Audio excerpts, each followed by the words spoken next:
Okay. Aside from this, this is a Anglo-Scandinavian woman in her underwear. This is a natural linen gown, and wearing this means that, hey Kimberly, means that I'm not a Christian. Christians like to sort of upscale by wearing white underwear after they were baptized, but I'm being marked as I'm not wearing white linen. White linen took several steps more processing, and it was marked upon that the Danes would often get themselves baptized in different shires so that they would collect underwear. It's been documented. It's been documented. So yeah, they would go, oh, free underwear. What you doing on Sunday? Let's do that. These are ruched sleeves, and they have a little brass clip at the bottom. This you've seen these types of things, yes? This is actually an Anglo-Saxon invention. They were a little bit bigger, but they could be this small. So if you ever have these on your clothing, you can realize that this is an invention that's probably 1,500 years old and hasn't changed in 1,500 years. If it works, it works. I have socks on, but you have to pretend that I'm not wearing socks. I would be wearing hose that looks like this. This is wool hose, but we're having an unseasonably warm October, so I'm not wearing the hose. You can pass this around. These are hand sewn, based out of what we have found in, frankly, garbage pits. Someone has worn socks and the house burned or something happened, and people would just throw them into the garbage pit and throw whatever else is on top of them. That's how common they were. The shoes, actually this time last year was the Battle of Hastings. And these come from a company named the Merchant of Venice. I love their names. And these are as if they were dug out of a grave. These are as historically accurate, including color, weight, texture, leather depth, everything as you can possibly get. So I'll pass those around.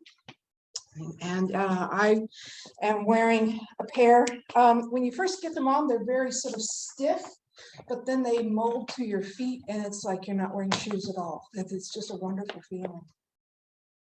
Normally, I would be wearing that hose. You can, when you get to the end, just bring it on back up. And I would be wearing something called garters. Garters are made of, this is inkle weaving.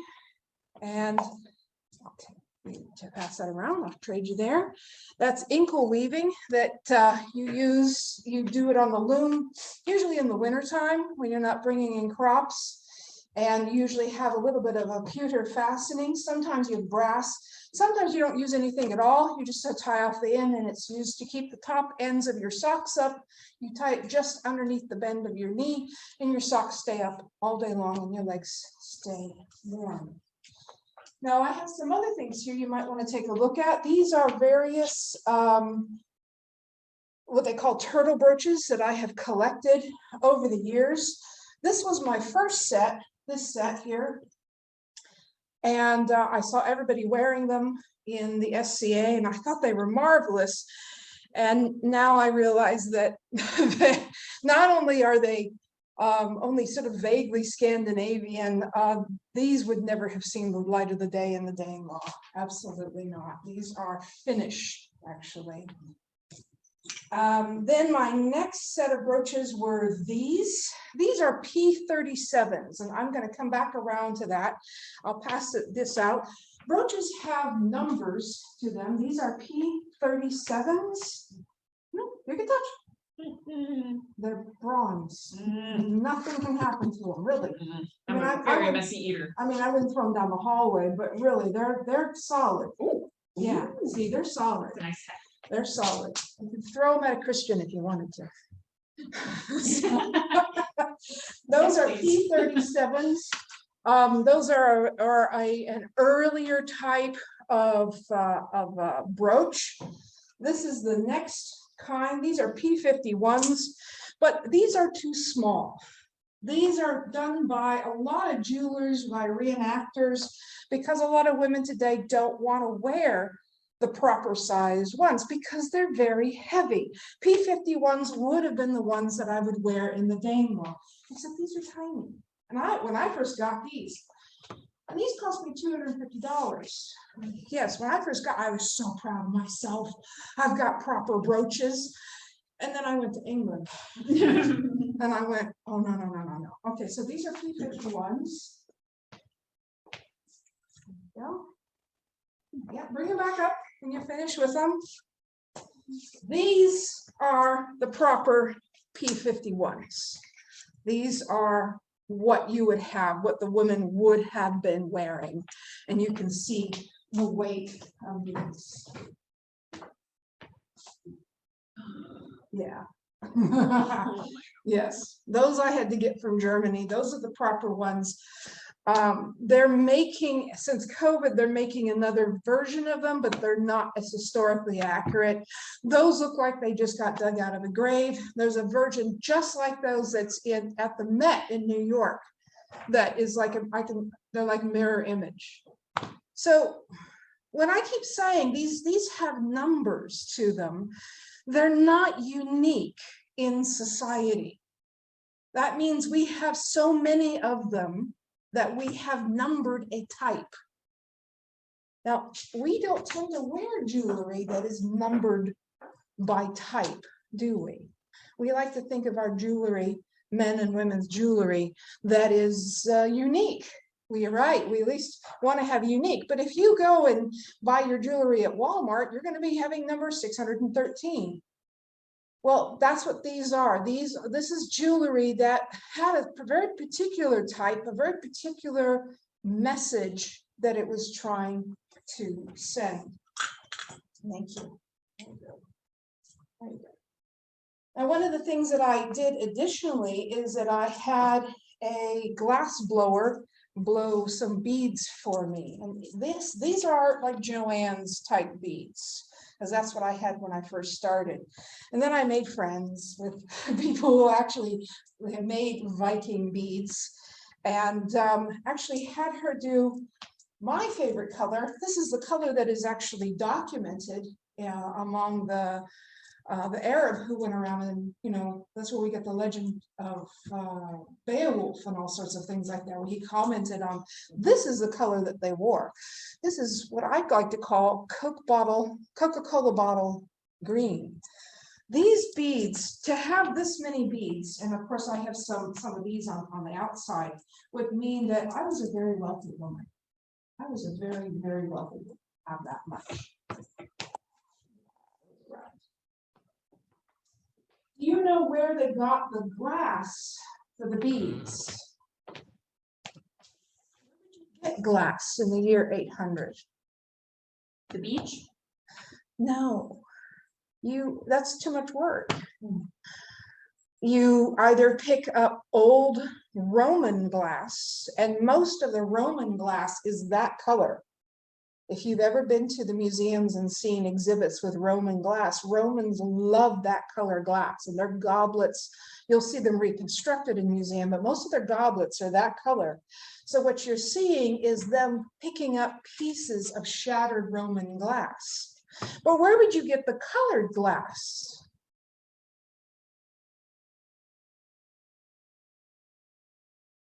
When was the last time you saw colored glass? Churches? Yes. A nice stone through a stained glass window. It comes right down, very convenient, very easily, and you pick up the pieces. And that's exactly what happened to Lindisfarne. Most of the stained glass windows in Lindisfarne were destroyed. All the stained glass was gathered, brought into bags, put into the bottom of the longboats, brought back to Denmark or wherever they were going, melted down, and turned into beads. So when we find, I don't have any authentic Viking beads because I don't buy them on the internet because I hate getting things that have been deprovenanced. Deprovenancing means that something's been stolen or it somehow has passed through hands and we don't know its origin. And I don't encourage that at all, as much as I would love to have some. There's a lot out there, frankly. There is a whole lot out there, and I just refuse to do it. But if I were, they would be mostly this color, because you're seeing the melting down 1,000 years ago or 1,200 years ago of Roman glass. Another thing that came out of the Baltics, that's where this particular jewelry came from, is amber. Amber was a huge trade, and so I managed to get this from an amber merchant who does get her amber from Baltic amber. So that would have been something very sexy. If you ever see Darren Cox's amber, those are the size of marbles. That shows that he's a very wealthy man. These are just chips myself. I just wanted something very light. So I am going to go and put on my clothes for a daily sort of clothing. And unfortunately, I'm going to have to take this off. So I would try to stay away from people. Drew, I'm going to be a little close to you, but I'm vaccinated. So here I am. I'm getting up in the morning. I've put my underwear on. I, don't need to have my cap. I'm at home. This is usually what women wore. This has been documented to both Jorvik and Ireland as a very typical type of cap at that time. This would probably mean that even though I'm not wearing Christian underwear, I have somehow got involved with the Anglo-Saxons who did wear caps like this. So I'm being sort of trendy that way. I'm going to put my dress on. This is a dress that this was last summer. This is based on the finds in Norse Greenland. I'll pass that around. And that's one of the things that I had problems with COVID, because I was supposed to go back the next summer and learn how to make and actually see these dresses. This dress too has a very particular number. This is D10584. So I'm not just going, oh, pretty dress, I'll make it. Yes. Would most ladies not have had anyone helping them? No, you would probably, children were raised in groups. I think group living was probably a very You need standard. someone to help. No, I'm good, Okay. actually, thank you. In case you don't want it to drag on. No, it's wool. That's the nice thing about wool, is that you gotta work hard to get wool dirty. You really do. Wool is fireproof, stain proof, smudge proof. You really have to work hard. Now, people say, gosh, that's purple. She's putting on a purple dress. How could she be putting on a purple dress? Well, if I walked along the beach and I collected lichen off the rocks in the beach, and I would know exactly what type of lichen to get, put that into a pot and used it with a little bit of mordant that sets the color, I would be able to wear this color. And what's so interesting about, if you look in the book Woven into the Earth, that's Woven into the Earth, a lot of them wore dresses that were this color. The men too wore dresses, gowns, garments that were this color. This is a belt that I had woven for me in Poland from a person who does this professionally. And it is both a madder type red and the lichen purple mixed together. So here I am, gotten myself dressed in the morning. I'm feeling very warm because I am head to toe in wool. So this is what we look like right out of the book. And it's enormously comfortable clothing, enormously comfortable. If it was a little bit, if I needed to, walk across something, I would simply tuck my robe up like this into my belt. But it's all your clothes are custom made, absolutely custom made to your body. And I remarked to Shannon when I first got these clothes on, I thought, it just feels so good.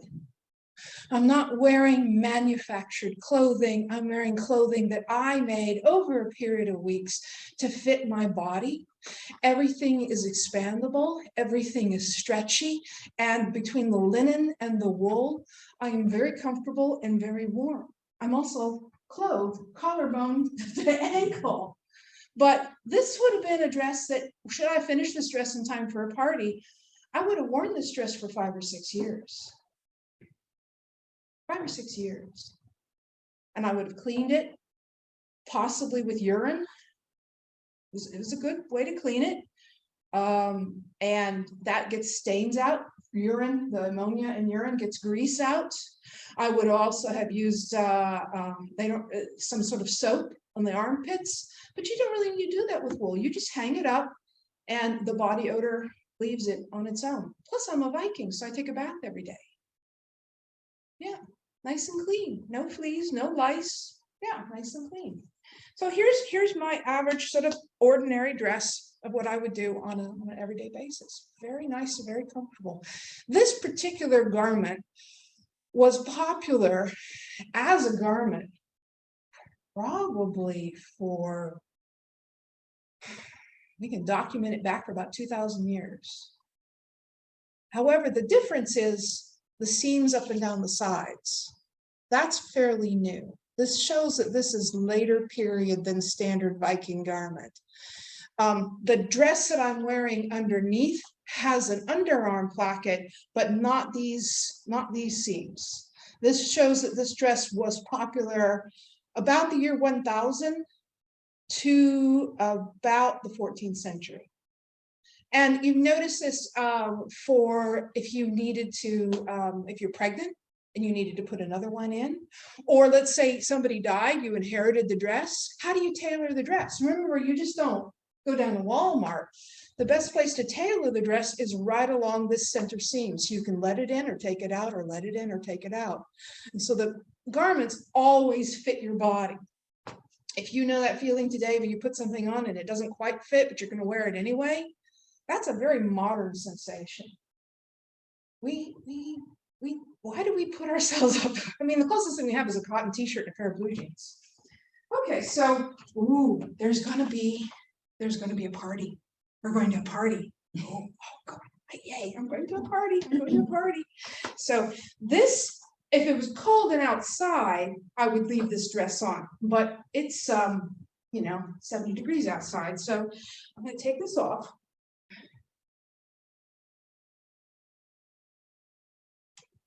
I'm going to pass this dress around. Surprisingly enough, I was surprised. A lot of people don't know what it's like, don't know what wool feels like. So let me pass this around so you can take a look at that. The weight. And that one hasn't been cleaned with urine. That has not been cleaned with urine. No, Making thank sure. God for modern dry cleaning. Yes. Not as heavy as I would have thought, though. It's not like a wool coat at all. No, Yeah. no. But the thing is, even though I'm warm, I'm body temperature. I don't get overheated because it breathes. I'm wearing absolutely natural fibers head to toe. My God, what a difference. That's how people survive pet sick. 95 degrees, and you see people dressed like this, you think, why aren't 10,000 people passing out? Because they're all wearing natural fibers. This is also wool. This is a very particular type of weave. This is herringbone. But I'm going to my party now, so I'm putting on my apron dress.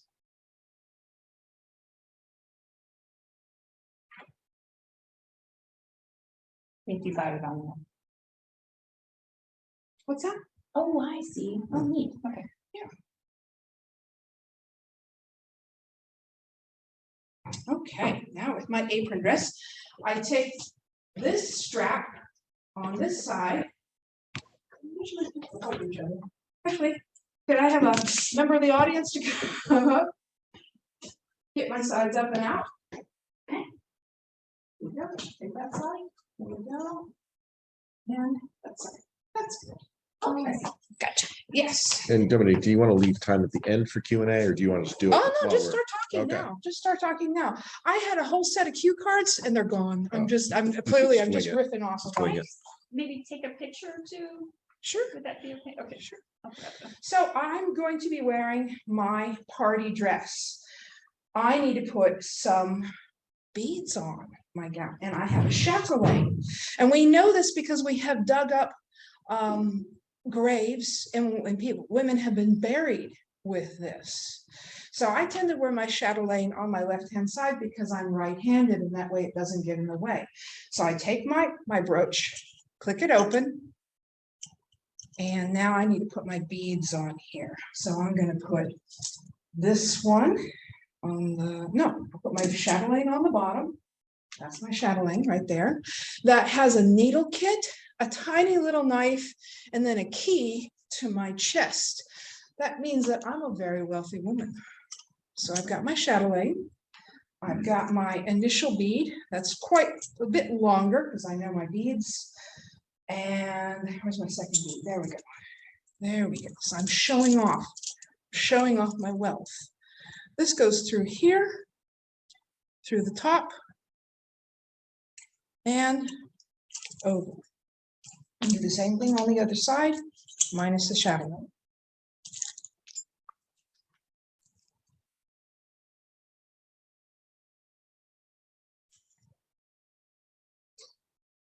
Top, through, And how did you get into this? and over. How did I get into this? That's very interesting. When I first walked into the SCA, I assumed that everything was 14th century. And then I saw Vikings walking around and my jaw dropped because I'd never seen Viking clothing before. And the SCA is Society for Creative Anachronism. It's the fun place for people who do medieval stuff. So here I am with showing off my bling. All right, I've got my bling. I might put let's put a necklace on so I can really show off my bling. There we go. And let me put my amber on because you can never have too much bling when you're a Viking. My amber on there. Okay, I'm not going to put my cap on because I'm not going to be milking any cows or anything like that. Oh, but we have a ways to walk. So I want to put my coat on. Now the coats are interesting. Oh, I forgot my apron. This is controversial. Okay, so I'm going to sort of let this, we're going to wonder about this. We have found several graves that have this odd little sort of loop thing underneath the brooches. And we have found an additional layer on the body, but the layer of linen or sometimes wool is only this wide. And then so like, what the heck is that? What is it? We realize it's probably some sort of ceremonial apron. But I have seen people cooking with this that is not beautifully embroidered as this one has. This is called this is acanthus plants, and I embroidered it. I'm not much of an embroiderer, but I enjoy it. And you would find this is we have in the Mammon find we have actual embroidery like this on pillows and other things. The acanthus is an interesting plant. It was as a plant, you could find it. The Etruscans used to plant it around tombs because it liked the pH of the soil around tombs and graves. So it became among first the Etruscans and then the Romans as a sign of immortality, long life. The Vikings, of course, picked it up. So this is a ceremonial apron. I won't be putting it on for now. I'm going to go put my coat on. Right? Now, I'm wearing some pretty ostentatious jewelry. How am I going to get my coat around that? How is that possibly going to happen? Well,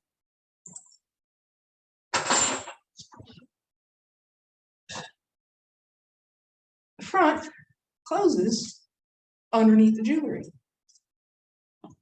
This is a triune brooch, and these were very popular among Viking adventurers. These were actually taken off of, especially Russians or the Rus. These are bridle. These are the straps that keep the three parts of the bridle together on the horse's cheeks, which often had a lot of decorations to them. So when they took everything, they would take the straps, the leather, and everything. And the women were like, "Oh, I'll take that. I can put a pin on it, and I can put it, oh, here." So we have this rather ostentatious representation of my wealth. The silk is comes from sari silk, which I actually had to order from Australia. So I'm wearing stuff, everything from Poland to Australia, and getting this particular kit. Now, if you saw me dressed like this, I might have a Mjolnir. That is, you've probably seen these. That's a Thor's hammer to show that I am not Christian. But with this much bling, I would have plenty of slaves behind me helping me dress or put things on. Be very, very comfortable. The last thing, oh, it's starting to snow. It's starting to snow. Let me put this last bit on. This is they've only found one of these, which is so interesting. And on a single male burial. But once they found it, now they looked at the pictures, and like, oh, that's what the men are wearing. That's what the women are wearing. And this is as close to it as possible. Even the color of the wool, the depth of the wool as possible. This one in particular, I made out of scraps from this coat. And it's a slight change to it because I have very broad shoulders, and when I put that one on, it tends to get very bunchy. So I did the math, and I realized, oh, this is what you do. So it tucks underneath the chin, over the hood, and you can actually either pin it or tie it back. There's a lot of different examples of it. It covers over everything, and I'm nice and warm instantaneously. Yeah. So this is what they would have worn. This is what they would have worn. Every piece of clothing has use, reuse. Nothing ever goes to waste. Nothing ever goes to waste. If something happened to this hood, say a moth got to it, I would recut it for something else. I would recut it for children. I would give it to a slave to wear, and they could deal with it. I would keep recutting it until it was absolute scraps.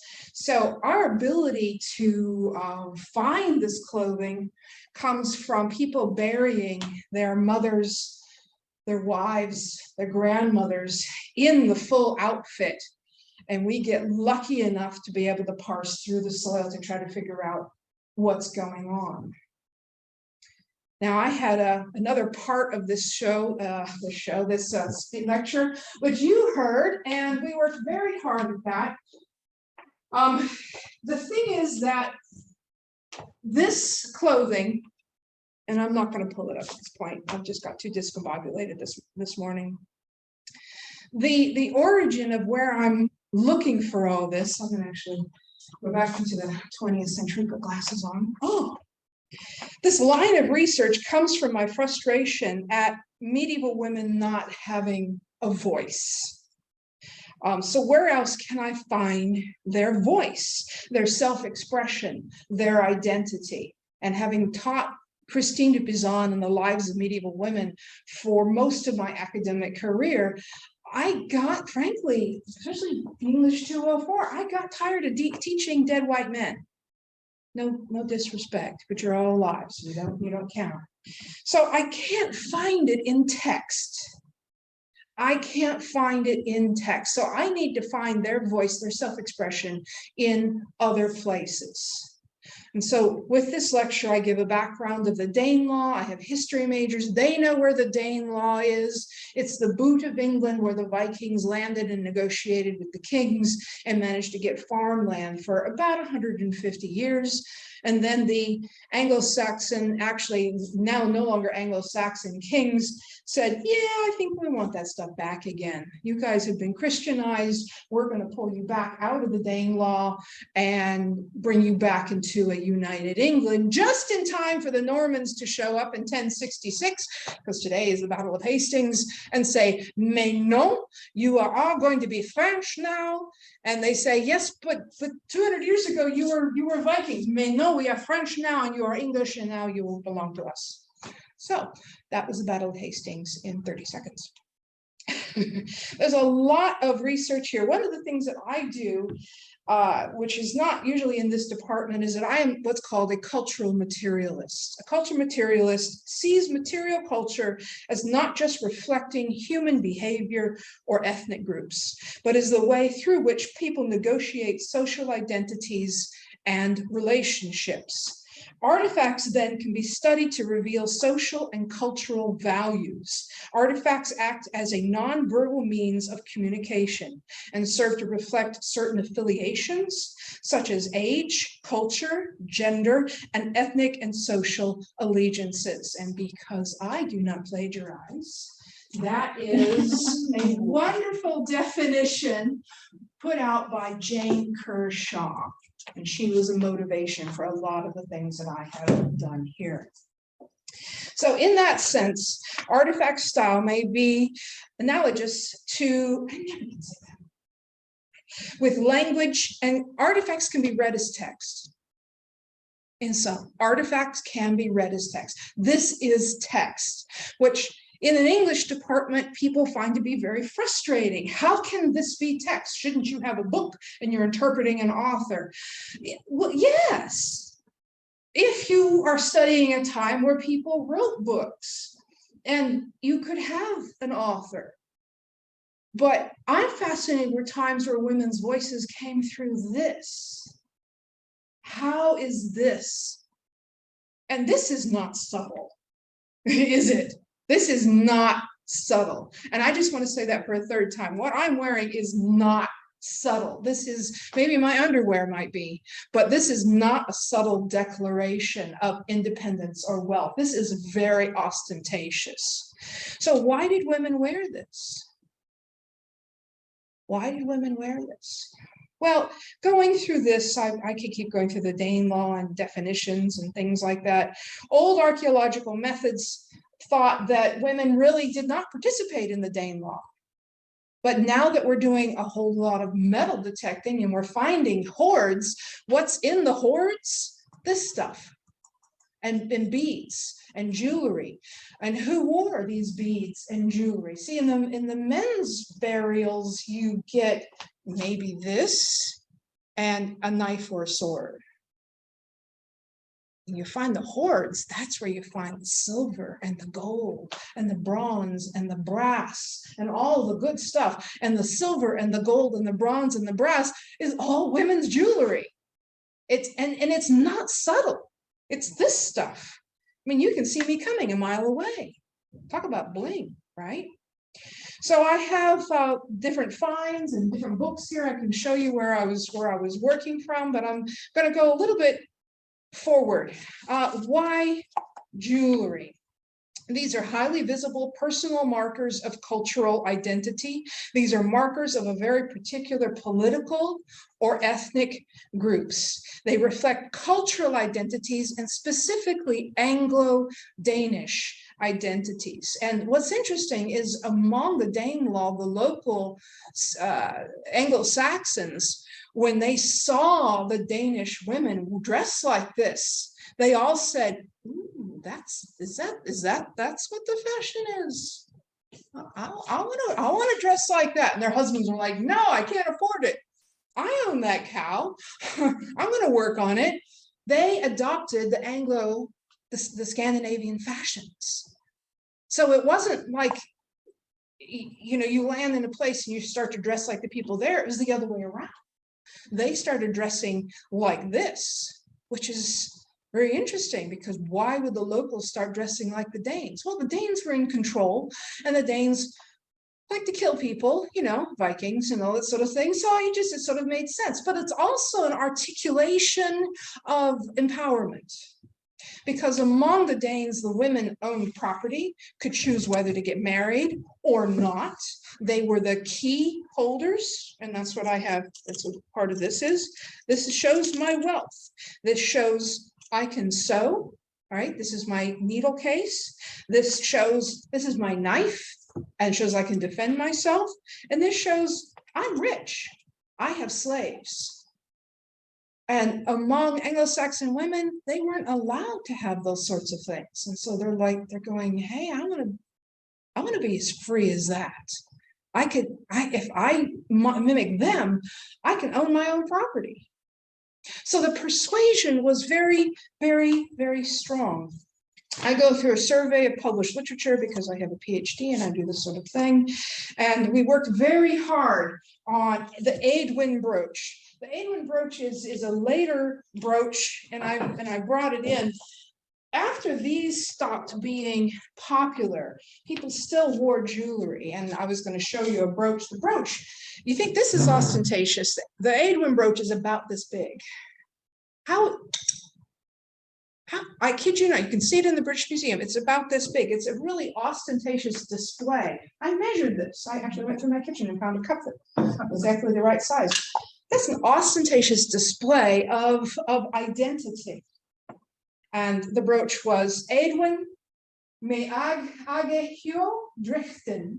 Driften hine aware te me hiri afteri. Butun heo me salehiri agenes willis.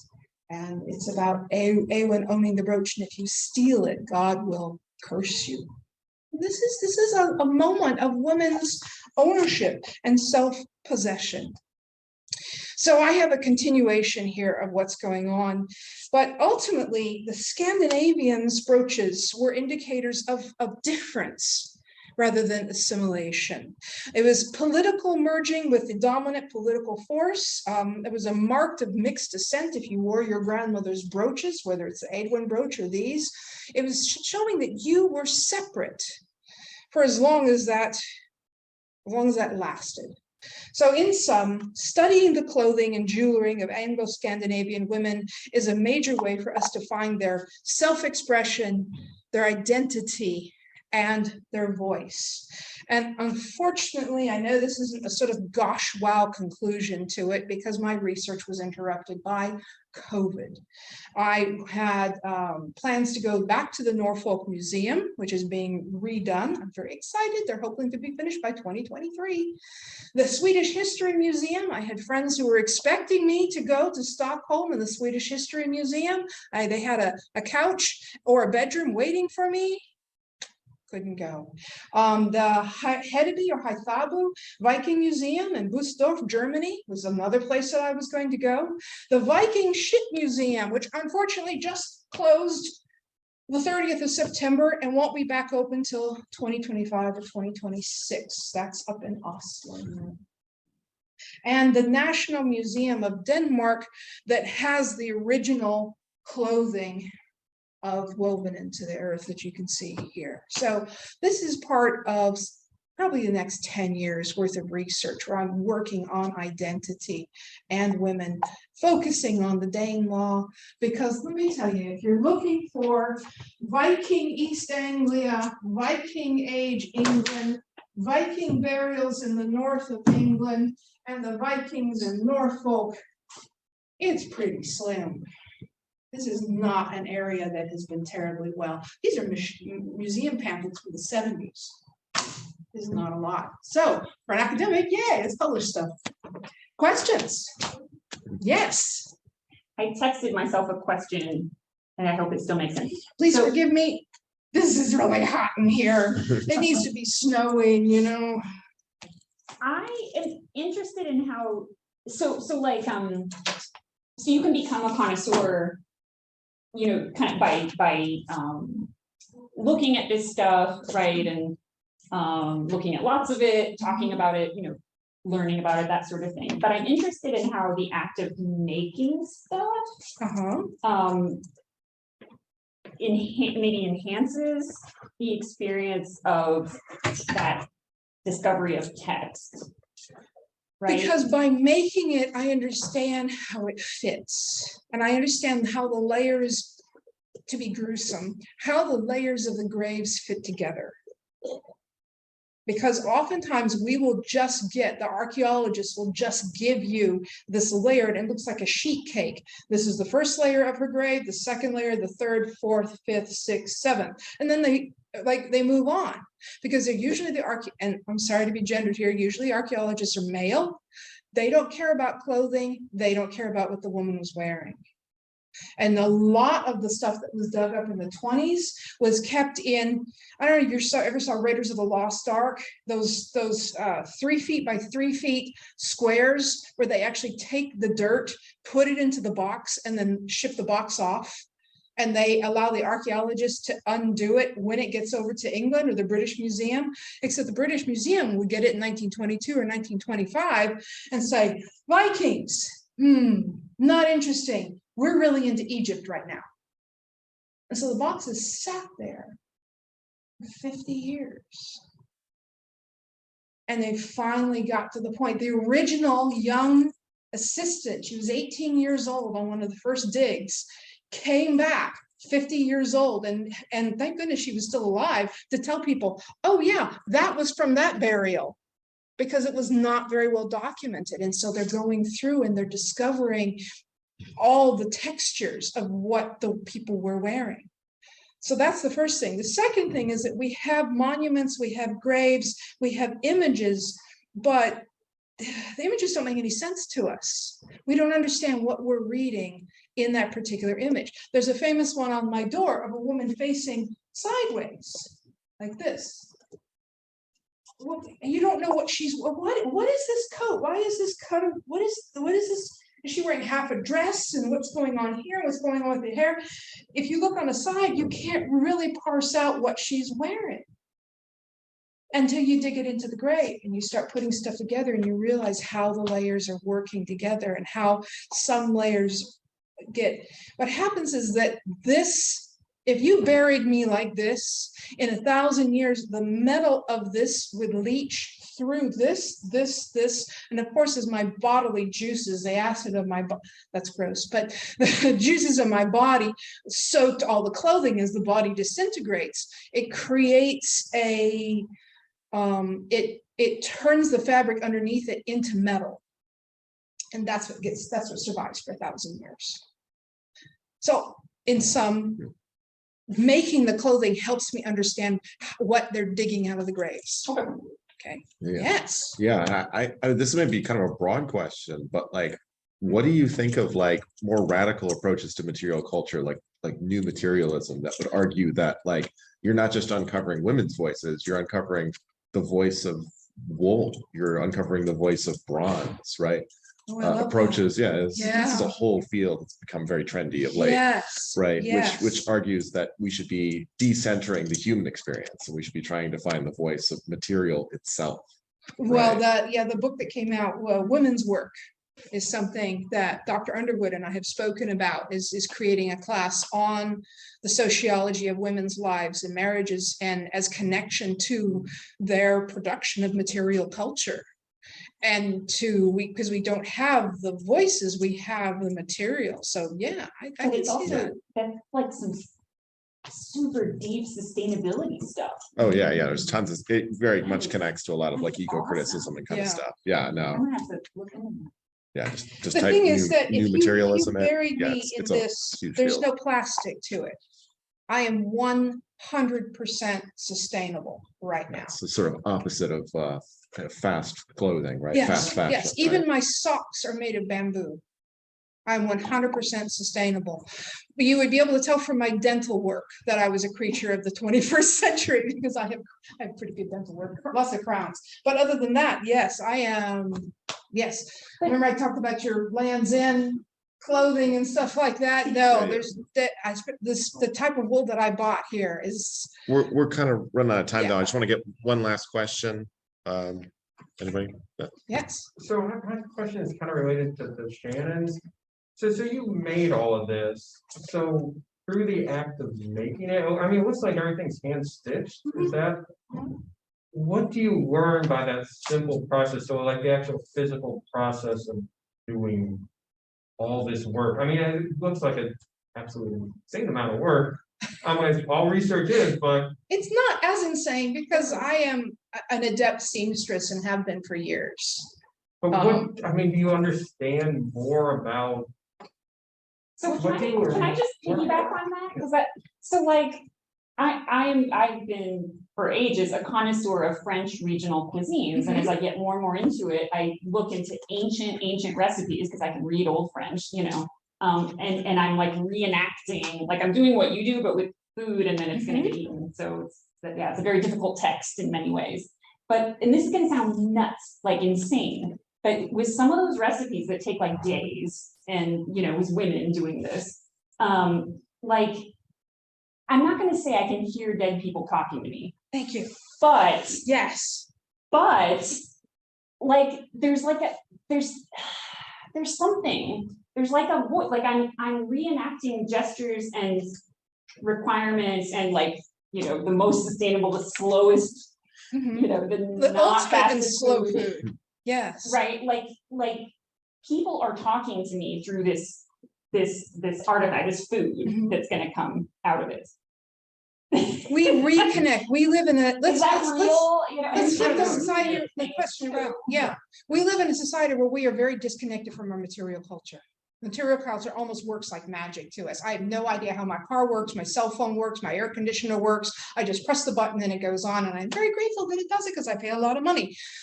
But I'm disconnected from material culture. Now, what does it feel like to reconnect material culture? When I read stories of women, wife of Bath, why is she wearing all those kerchiefs? She's advertising her business, but she also knows how to travel and not get sunburned. So what is it like to make a kerchief? What time and effort and energy does it take to make a kerchief? A simple, where's my little one here? A simple one like this. It's completely hand done.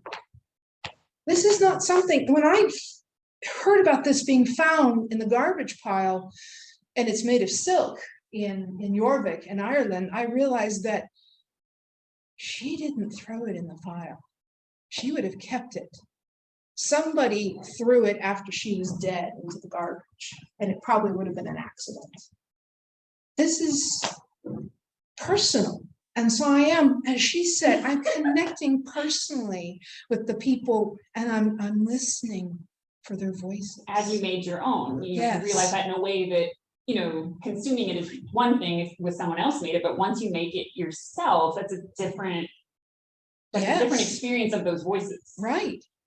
Right. This is something I personally made, and so I'm hearing the voice in it. I'm reconnecting with the material culture.